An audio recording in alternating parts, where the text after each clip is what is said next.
నమస్తే. ఇన్నాళ్ళు నన్ను సపోర్ట్ చేస్తూ, ఎంకరేజ్ చేస్తూ మీ ప్రేమని నాకు అందిస్తున్న ప్రతి ఒక్కరికి కృతజ్ఞతలు. అలాగే ఈ వీడియో కూడా ఖచ్చితంగా మీకు ఉపయోగపడుతుంది. లైక్, షేర్ అండ్ సబ్స్క్రైబ్ చేసి మీ సపోర్ట్‌ని నాకు అందించండి. అలాగే ఈ వీడియో పట్ల మీకున్న అభిప్రాయాన్ని కామెంట్ సెక్షన్‌లో కామెంట్ చేసి తెలియజేయండి. ఇప్పుడు వీడియోని చూద్దాం. జీవితంలో రకరకాల సమస్యలతో బాధపడుతున్నారా? ముఖ్యంగా ఆర్థిక సమస్యలతో సతమతమవుతున్నారా? ఎన్నో పరిహారాలు చేసి అలసిపోయారా? మంచి మార్గం దొరకాలని కోరుకుంటున్నారా? అయితే రండి, విశ్వాన్ని ఎలా అడగాలో తెలుసుకుందాం. లా ఆఫ్ అట్రాక్షన్ క్లాసెస్ మీకోసం మన ఛానల్లో. వివరాల కొరకు సంప్రదించండి. నమస్తే, వెల్కమ్ టు అవర్ ఛానల్. నేను పద్మిని. ప్రస్తుతం పాటు ప్రముఖ ఆధ్యాత్మికవేత్త, సూర్యోపాసకులు, sun spiritual society founder Vikramaditya garu ఉన్నారు. మాట్లాడదాం. సార్ నమస్తే. సార్ సూర్యోస్మి తల్లి. సార్, మీనరాశి వారు, ఈ మీనరాశి వారు ఏ జ్యోతిర్లింగాన్ని దర్శించుకోవాలి? ఎందుకు దర్శించుకోవాలి? ఎందుకు అంటే దర్శించుకోవాలనుకోండి, కానీ సమస్యలు చెప్తున్నారు కదా, ఈ సమస్యలు తీరటం కోసం చెప్తున్నా ఉన్నారు. సో మరి మీనరాశి వారు ఏ జ్యోతిర్లింగాన్ని ఖచ్చితంగా దర్శించుకోవాలి? అలాగే మీనరాశి వారే కాదు, కొన్ని సెట్ ఆఫ్ ప్రాబ్లమ్స్ ఉంటాయి అందరికీ కూడా. సో అవి కామన్ గానే మనకు కూడా ఈ ప్రాబ్లం ఉంది కదా అనేది ఉంటుంది. సో ఎట్లా సమస్యలు అధిగమించడం కోసం ఏ జ్యోతిర్లింగాన్ని దర్శించుకోవాలి ఒక్కసారి మీ ద్వారా? సార్, మనకి మృత్యుంజయ మంత్రం ఉత్కృష్టమైనటువంటి మంత్రం. సో మంత్రాన్ని త్రయంబకం యజామహే సుగంధిం పుష్టివర్ధనం ఉర్వారికమివ బంధనాత్ మృత్యోర్మృత్యుం మయా మృత్యోర్ముక్ష్య మమామృతం మమామృతాత్. త్రయంబకం యజామహే సుగంధిం పుష్టివర్ధనం ఉర్వారుకమివ బంధనాత్ మృత్యోర్ముక్షి మామృతం. అంటే ముక్తిని, మోక్షాన్ని ప్రసాదించడం కోసం. మనకిది కాలపురుష చక్రంలో 12వ రాశి మీనరాశి. అక్కడ ఉన్నటువంటి నక్షత్రాలు పూర్వభద్ర, ఉత్తరభద్ర, రేవతి నక్షత్రాల విధంగా తీసుకుంటాం. అంటే అక్కడ ఉన్న నక్షత్రాలన్నీ కూడా అక్కడ ఏమన్నారు? ఉత్తరభద్ర నక్షత్రం హనుమంతుడు జన్మ తీసుకుంటాడు. పూర్వభద్ర, ఉత్తరభద్ర, రేవతి. ఏదో ఒక లింక్ లేకపోతే ఆ క్షేత్రాలు అక్కడ వెలగటం కానీ ఇవన్నీ జరుగు.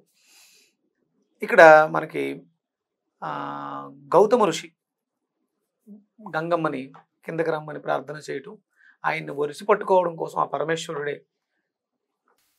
జటాజుటాలని ఆలంబనంగా చేసుకుని అమ్మవారిని బంధించడం, ఇవన్నీ ఎందుకు? ముక్తిని, మోక్షాన్ని ప్రసాదించడం. సగర చక్రవర్తుల కోసం భగీరథుడు చేసిన అపర అమ్మ బాబాయ్ భగీరథ ప్రయత్నం మామూలు ప్రయత్నం కాదు. అది 1000 సంవత్సరాలు అంటే మాటలా? అంటే తన ఒక మనిషి ఒక జీవి ఒక రోజు ఎవరికైనా సాయం చేయాలంటే ఆలోచిస్తాం. అలాంటిది ఎప్పుడో పూర్వీకులు, కొన్ని ఏదో ముందు తరం వారు కూడా కాదు, ఎప్పటి వాళ్ళు. అసలు చాలా, అసలు అది కదా ప్రేమ అనిపిస్తుంది. అంటే ఎప్పుడు మనకి ముక్తి మోక్షం లభిస్తుంది అంటే ఎలాంటి లాభాపేక్ష లేకుండా ఎవరినో తరింప చేయడం కోసం. అంటే ఎవరో కాదు, మన వాళ్ళే. ఇప్పుడు ఆ సంబంధ బాంధవ్యాలు కేవలం రిలేషన్స్ ఉంటేనే కాదు, ఇది మనది ఆత్మతత్వము, ఆత్మస్వరూపంగా అందరం ఆత్మ బంధువులమే. ఆ ఆత్మలకి, శరీరాన్ని విడిచిపెట్టి ఇబ్బంది పడుతున్నటువంటి ఆత్మలకి మోక్షాన్ని ప్రసాదించడం కోసం చేసినటువంటి సదుద్దేశంతో భగీరథుడు చేసిన ప్రయత్నం రాముడి బ్లడ్ లోనే ఉంది, ఆ ఫ్యామిలీ బ్లడ్ లోనే ఉంది, ఆ DNA లో ఉంది పరహితం కోరుకోవటం కానీ కదా. అలాగే అంటే ఇలా మనం మాట్లాడుకుంటే అప్పయ్య దీక్షితులని విపరీతమైనటువంటి శివభక్తుడు. నాకు అప్పయ్య దీక్షితుల యొక్క పరిచయం ఎలాగా అంటే, ఆయన ద్వాదశ ఆర్యస్తుతి అనే దాన్ని రచించడం జరిగింది. ఆయన ఎంత దయాలు అంటే ఒరిజినల్గా 100 శ్లోకాలని 100 శ్లోకాలు అవి. మరి ఒక సామాన్య మానవుడు 100 శ్లోకాలు ఎలా చదవడు? అందుకని ఆయన ఏం చేశారంటే ఆ 100 శ్లోకాలని 12 శ్లోకాల కింద మార్చేశారు. ఎక్కడ అర్థం మిస్ అవ్వకుండా, ఎక్కడ దాని సారం మిస్ అవ్వకుండా, ఎక్కడ దాని ఫలితం తగ్గకుండా, అంటే 100 శ్లోకాలని పారాయణం చేయడం ద్వారా ఏదైతే ఫలితం వస్తుందో దాన్ని 12 ఆటలోకి మార్చారు. అంటే ఇప్పుడు అప్పయ్య దీక్షితుల గురించి మాట్లాడుతున్నాను. ఇక నువ్వు అడిగిందేమో ద్వాదశ ఆదిత్యుల్లో, ద్వాదశ జ్యోతిర్లింగాల్లో 12 దానికి.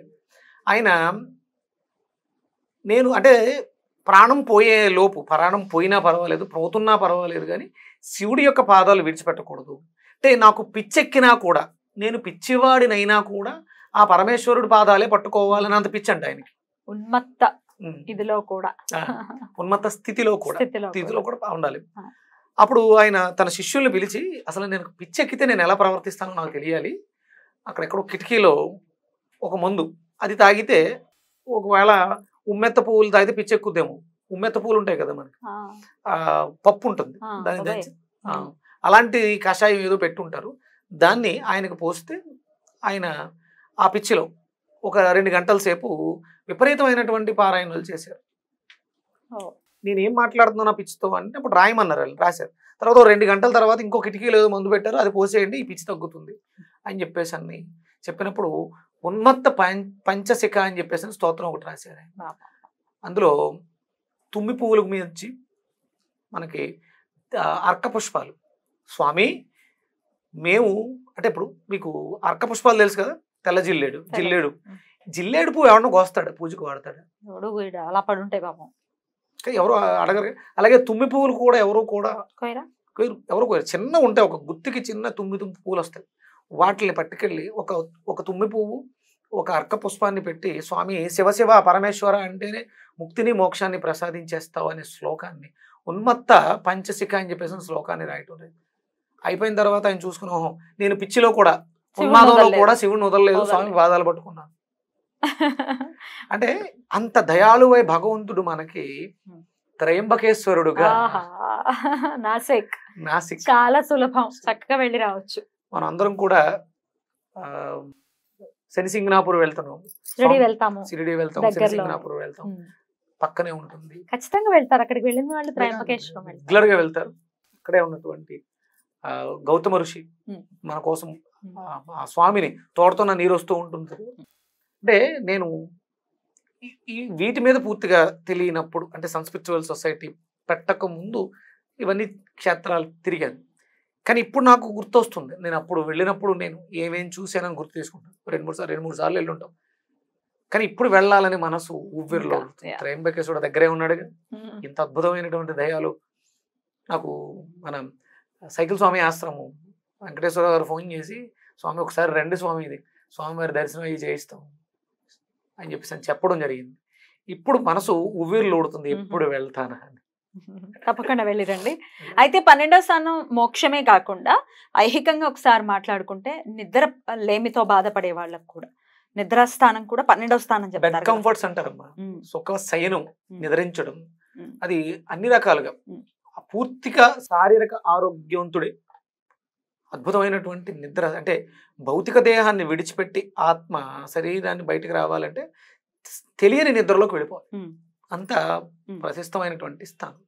అంటే ఎవరైతే మానసిక అంటే ఇక్కడ అసలు ప్రస్తావన ఊరికి ఏది రాదు.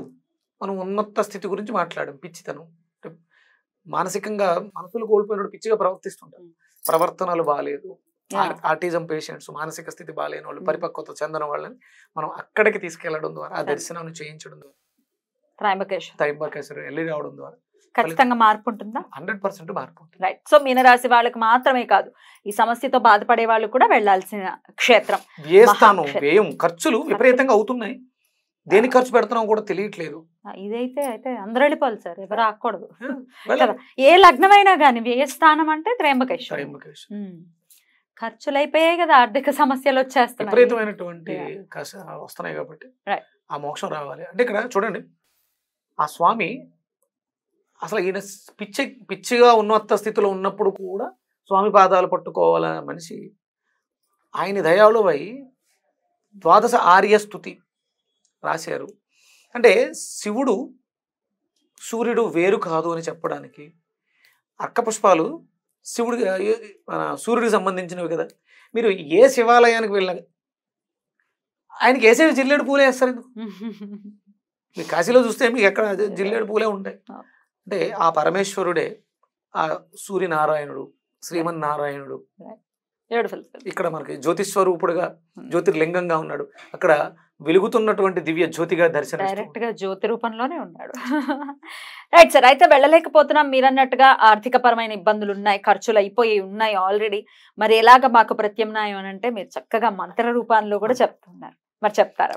ఇది 100% మీరు చేతులు జోడించి వేడుకోండి.